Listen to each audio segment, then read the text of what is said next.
ñu jàpp ni ki nga xam ne moom mooy Barth war na mën a bokk ci seen liste bi soit tête de liste lay nekk ou deuxième on ne sait pas parce que bëgguñu anticiper xamuñu lu nekk ci seen xel mais quand même dañu jàpp ni rek liste bi dina ci bokk mais am na benn problématique boo xam ni peut-être askan wi aussi bëggoon nañ ci xam est-ce que tout simplement moom Barth wàllum éligibilité am du ko causer problème ci élection yi ñu jëm. waaw tu poses un débat assez intéressant et je veux interpeller les juristes de ce pays.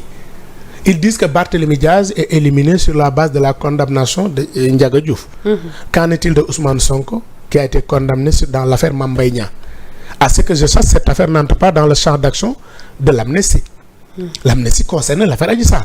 Et le code électoral article L29 dafa wax cas de figure yi nga xam ne nit buñ ko condamné warul bokk. mais ñoom lu tax ñu voté kon mu ni li mu wax mu ni. buñ la condamné 6 mois da ngay perte automatiquement doo bokk loolu la ñu wax. dégg naa sax yenn chroniqueurs yi ak charlatans yi ñu ni non Ousmane voté woon na présidentielle donc mën naa bokk je le rappelle que Barthélémy voté na présidentielle. Nee nañ Ousmane mën na bokk parce que dafa voté présidentielle. ma rappelé leen ni Barthélémy voté na présidentielle pour son candidat Khalifa Ababacar Sall. voilà un cas qu'il faudra traiter su Ousmane amee droit bokk rek Barth am na droit bokk parce que ñoom ñaar ñëpp ils ont été condamnés plus de 6 mois. code électoral li mu ci wax leer na condamnation bu définitive. non am na bu définitive l'affaire Mame Mbaye Niang était définitive. non bu définitive je veux dire. non l'affaire Mame Mbaye Niang était définitive. mais appel amoon na. non mais l'affaire Mame Mbaye Niang c'était clair. waaw non je veux dire appel amoon na ci dossier boobu. non l'affaire Mame Mbaye Niang est close. d'accord donc tey ñaar moo am su Ousmane Sonko amee droit bokk Barthélémy Diaz am na droit bokk ci élection yi il faut que ce soit très clair à moins que ñu bëgg a def kumba am ndey kumba amul ndey su ñu nee Barth du bokk sur la base de cette condamnation c'est que la mooy Ousmane mënul bokk sur la base de cette condamnation là il faudrait que sénégalais yi bàyyi ci xel parce que gis naa ñu jël seen entreprise de manipulation au niveau de certains plateaux certains médias commencé ñu gëmloo ni Ousmane mën naa bokk. benn argument rek la ñuy jël bul wax entreprise de manipulation nee na ñoom mën naa bokk parce que voté na man fàttali leen ni Barthélémy Diaz am voté na. donc ça c'est une question que les jours à venir il nous faudra régler. d'accord tey ku ne xam na ni poids électoral bokk na ci liy définir aussi. ci échéance yi ñu jëm. tey am na ci peut-être des têtes yoo xamante ni suñu sukkandikoo ci pourcentage yi nga xam ne moom la ñu génnee woon ci législatif ci présidentielles yi tey war nañu defaraat seen toogaay wala ñu jéem a ratisser waat li nga xam ne moom mooy le terrain pour mën a am maximum de députés. parce que bu dee élection yi fi jàll la plupart ñi ay à part Amadou Ba le reste ay 1% lay am ñi ay 2% ñi ay 3% donc loolu aussi bokk na ci li permettre tey muy coalition bi wala parti bi nar a dem mu bàyyi ci xel. waaw non xam nga élection moom bokkul local présidentiel législatif dafay différent. mais poids électoral moom daf ci bokk. c'est des élections différentes il y a une élection nationale am na yoo élection yoo xam dafay am aspect local. législative la particulière même si c'est élection nationale dafa am aspect local donc élection présidentielle nous sommes conscients du score bi ñu am moo tax bañ ci génnee tëju nañ suñu biir waxtaan nañu xool nañ li ñu jàpp ni mooy suñu ay manquements xool nañ yi nga xam ne moom la ñu war a defaraat et on est en train de nous organiser autour de Taxawu avec d'autres forces vives pour mettre en place une coalition parce que xam nga ce qui est en jeu dans cette élection là ces gens qui sont au pouvoir depuis 6 mois wane nañu ay limites montré nañu fa ñu jëm ci jaay doole ci reniement ci def lu leen saf ak lu leen neex et Ousmane Sonko je le reprends au mot moo ni woon dans une république da ngay boo joxee exécutif muy gouverner da ngay jox opposition assemblée nationale pour mu am équilibre donc les Sénégalais avaient compris ça ba joxoon Yewwi Askan Wi ak pouvoir Benno ñu xawoon équilibré assemblée bi ñu jëm il nous faut une assemblée équilibrée pour permettre que le pouvoir puisse arrêter le pouvoir. waaw mais député yi aussi xam leur vrai rôle. waaw mais xam nga loolu.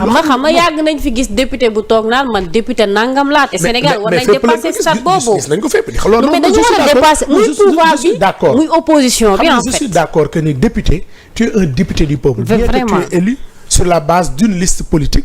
Mais une fois que tu seras à l'Assemblée nationale tu dois être un député du peuple contrôler l'action gouvernementale initier ay lois. Donc li ñu soxla assemblée bi ñu jëm ce n'est plus un député qui va dire man député Ousmane la bu Khalifa wala nangam mais c'est un député à l'image du peuple sénégalais un député à l'écoute du peuple sénégalais un député qui ne sera mis que par l'intérêt de bien faire c'est vrai qu'on a vu des images dans la 14 législative qu'on n'aimerait pas revoir. Ouais, c'est ça. Donc loolu nag ci au niveau des partis politiques c'est à nous de revoir. bu ñuy yóbbu nit assemblée mais il faut qu'il soit en mesure de comprendre les enjeux, qu'il soit en mesure de porter la parole du peuple sénégalais. C'est pas parce que je suis de l'opposition que le pouvoir indi ma rejeté déedéet. su indee lu ma jàpp ne lu baax la ma voté ko bu dee lu bon ma opposé wu ci. C'est pas parce que je suis du pouvoir que lépp le pouvoir indi dama koy dindi. Donc le type de député bi sénégalais yi soxla c'est un député au vrai sens du mot, un député du peuple, pas un député du clan politique. li ñu gis ci assemblée bi passé ci xaste ci saaga ci waxante lu ñaaw vraiment amul place am ci biir hémicycle bi. Donc loolu c'est un défi et les sénégalais devront scruter minutieusement les listes qui leur seront proposées. xool exactement ñi ñu leen proposer est-ce que c'est des personnes aptes à porter le manteau de député. Si c'est le cas ñu voter leen, si c'est pas le cas ñu pousse ko mais li ma am solo mooy ce pouvoir actuel li mu wane ci 5 mois yi ci jaay doole ci reniement ci wax-waxat def forcing parfois même ci loi bi. Si on leur donne le pouvoir, je crains fort que demain ils sont même capables de revenir sur des principes du fondement de la République. D'où l'urgence des forces vives de la nation de se réunir autour de l'essentiel pour empêcher que ce pouvoir n'obtienne une majorité absolue.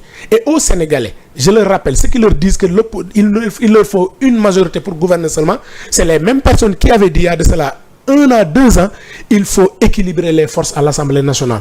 Donc loolu c'est des discours yoo xam ne bu ñu duggee ci campagne bi mais daañu ko rappeler Sénégalais pour que ñu mën a def le bon choix. D'accord alors tey gis nañu ay yenn autorités yoo xam ne jamono ji dañ leen tere ñu génn dëkk bi parce que nag ñu ngi dem ci li nga xam ne moom mooy reddition des comptes te yaakaar naa lu soxal askan wi la tey. Am na ci ñoo xam ne nag jàpp nañ ne c'est pas normal ñi jàpp ne lu normal la mais quand même reddition des comptes dans tous les cas mbir mi dafa war a leer aussi. waaw xam nga reddition des comptes moom amul ku koy bañ reddition des comptes maanaam da nga gérer alal réew mi mais wax ñu la nga doon gérer loolu kenn bañu ko.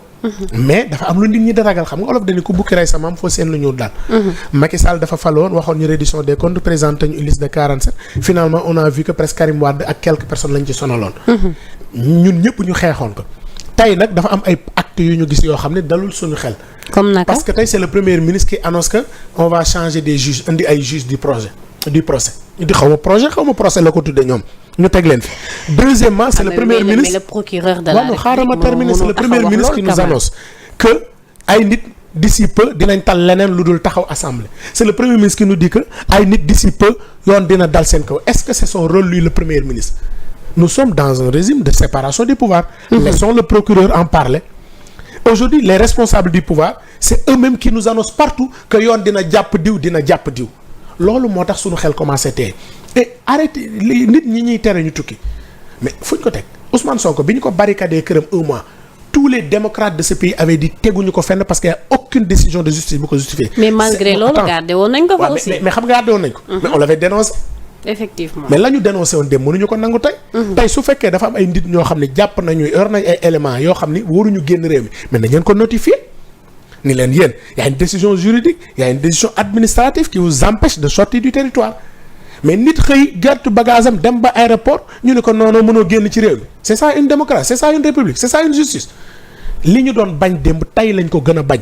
Il faudrait pas qu'on utilise la justice à des fins politiques et malheureusement en écoutant les partisans du pouvoir on a l'impression qu'on veut utiliser la justice comme un épée de Damoclès sur la tête de certains opposants. Laissons la justice faire son travail. Et que bu ñuy def travail je rappelle que am na ñu ànd ak ñoom ñu nekkoon ci nguurug Macky Sall qui ont géré des deniers et que certains ont été épinglés par des rapports donc tey jii quand on nous parle des rapports mais je prends l'exemple de Mimi Touré. Ok. Sa gestion au niveau du conseil économique social et environnemental a été décrié mais ce rapport dont on nous parle au niveau de l'IGE qu'est-ce qui empêcherait le président Diomaye de déclassifier? Je prends le cas de Lansana Gagny Sakho qui a été accusé ouvertement par Ousmane Sonko. Mais aujourd'hui li ñuy dund ci inondation est-ce que du conséquence loolu bëgg nañu xam exactement Lansana Gagny Sakho qu'est-ce qui s'est passé avec lui? Les nouveaux tenants du pouvoir les scandales yi ñuy dégg ONAS Cheikh Dieng waxoon na ne bu inondation amee Dakar ak Touba c'est la responsabilité du ministre mais on aimerait bien savoir qu'est-ce qui s'est passé à l'ONAS. loolu le ministre de la justice wax na nañu ubbi enquête ci non dañu bëgg damay leen di rappeler ñu xam lu fa xew Laser li ñu fay wax le contrat bi fa am bi ñu dagg nañ ko jëlee ko ci sénégalais jox ko espagnol. On aimerait bien savoir. Ce que dénoncent les syndicalistes au niveau du port autonome de Dakar mais bëgg nañu xam. c'est-à-dire li ñu bañ rek mooy justice làq doom dóor doom. bu amee ci nguur gi ñoo xam ne dañ leen tudd sur ces affaires là j'aimerais bien que liste yi ñu yóbbu ñu boole leen ci. dafa am ñu yóbbu liste. nee nañ am na une liste bu nekk assemblée tey chaque jour nga dégg seen yenn chroniqueur toog ca lay nee nañ woy te li ci gën a grave mooy aujourd'hui c'est des seen yenn chroniqueurs ñoo ñuy annoncé ni y a une liste bu nekk au niveau de la DIC ñoo ñuy annoncé ni diw ak diw ak diw. dinañ leen mais ban journaliste nga dégg mu wax. mais xam nga. ban journaliste monsieur Bassirou di tudd non mais li am solo xam nga li may wax ni yaa nga xam.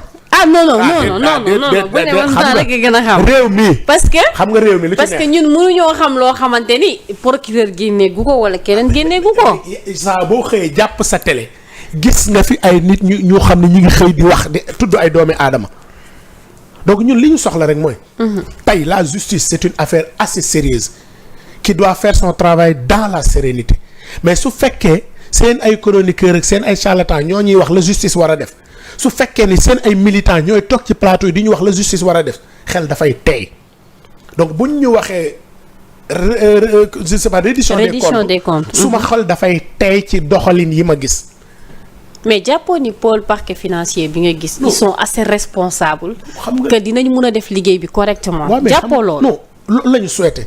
pôle bi xam nga ñun en tout cas parce que am na 5 premiers dossiers yoo xam ne actuellement déposé nañ ko au niveau de la DIC. waaw léegi yooyu yëpp donc cela veut dire que mbir yi. mu ngi dox non moo tax ma ne la nee naa la man pour le moment amaguma lu may critiquer pôle bi ak justice ak ña fa ne.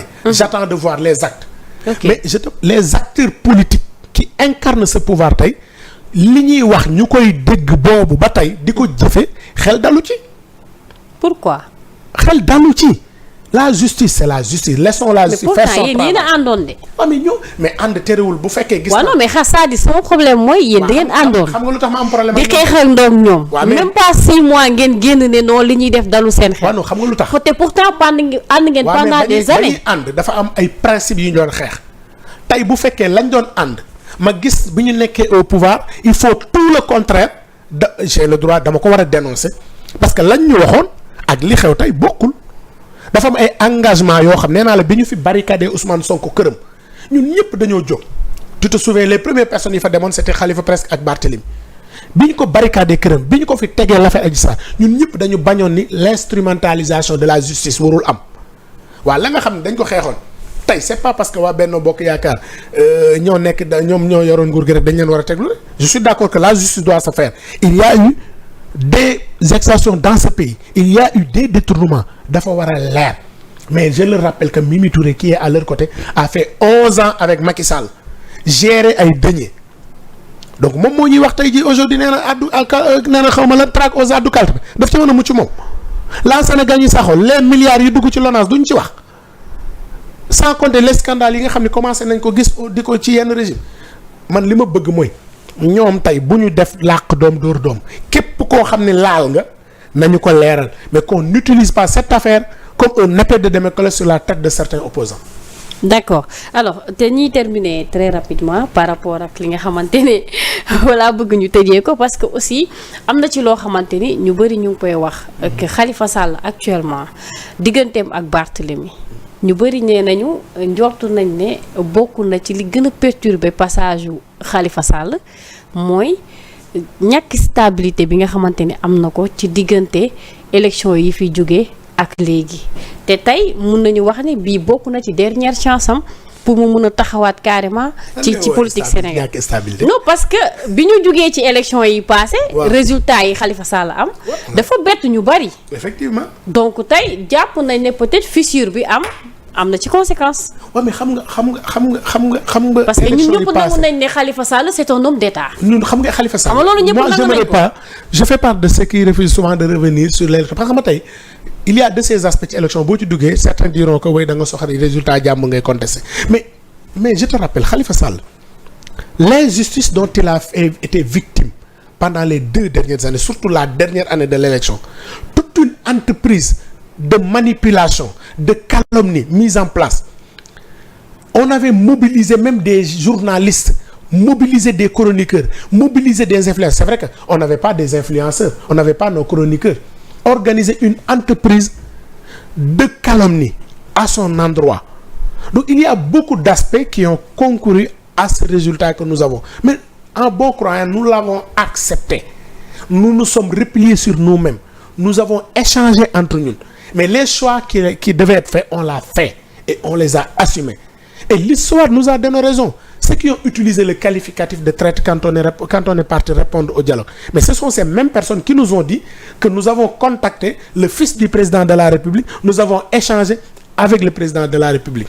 Xam nga ñun taxaw la particularité mooy bañuñu wéet bañuñu impopulaire sur nos décisions. On les assume.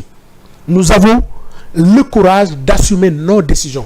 Bokkuñu ci yi nga xam ni dañuy wax ci suuf di ëf ci kaw. ñan ñooy def loolu. Donc loolu c'est très amee ñan ñoo fi waxoon ne duñu wax ak Macky Sall. mais kan moo dem wax ak Macky Sall. mais kan moo fi toog bi mu génnee première conférence de presse waaw léegi baa ma wax la président Diomaye toogul conférence de presse mook Sonko. ne la j'ai contacté Amadou Sall le fils du président. Ousmane Sonko waxu la ni j'ai discuté avec Macky Sall et ses émissaires. Vrai ou faux? Je ne fais que rappeler des faits. Donc ñun au sein de Taxawu nous sommes en train de nous organiser. Barthélémy Diaz bi nga wax rek il est en train d'abattre un travail extraordinaire tey quand les gens disent que bëgg nañ dégg Barth je dis Barthélémy foo dox ci Dakar dégg ko parce que li ñu ko dénk mooy Ndakaaru il est en train de faire un travail boo xam ne ñun ñëpp nous l'applaudissons et nous l'encourageons à continuer ce travail là mooy que 2 ans yi mu def woo na Sénégalais yi Dakar waaye ni leen ba ngeen ma faleeg léegi lii laa def lii laa fekk fii laa bëgg a dem dama ne ku mën na def am na ñu fi dénk ay maires ils n'oseront jamais taxaw fi wax le bilan parce qu'ils n'ont rien foutu au niveau de leur mairie donc Barth est dans ce travail là en étroite collaboration avec le leader Khalifa avec tous les camarades de Taxawu et les Sénégalais sont en train de voir les actes qu'il est en train de poser loo foofu laay invité ñi fi ne nañu bàyyi le ministère de la parole à l'opposition et jël le ministère de l'action. kan mooy le ministère de la parole. mais la ministère de la parole opposition moo ko man fii rek laa gis ñu gagné ba pare saa bu ñu waxee rek. waaw mais est-ce que aussi du politique bi aussi. bu laajee génn wax. mais man fii rek laa gis ku gagné parce que fii gis nañ fi mbër doo daan ba pare di mel ni ku daanu. loolu nga gis yow Moustapha Gueye daa daanu mel ni gànnaar mais ñi dañoo gagné ba pare mel ni mosuñu gagné chaque jour rek ils sont en train de justifier ñoom ñoo nekk au pouvoir nangul dañ leen ko. D'accord.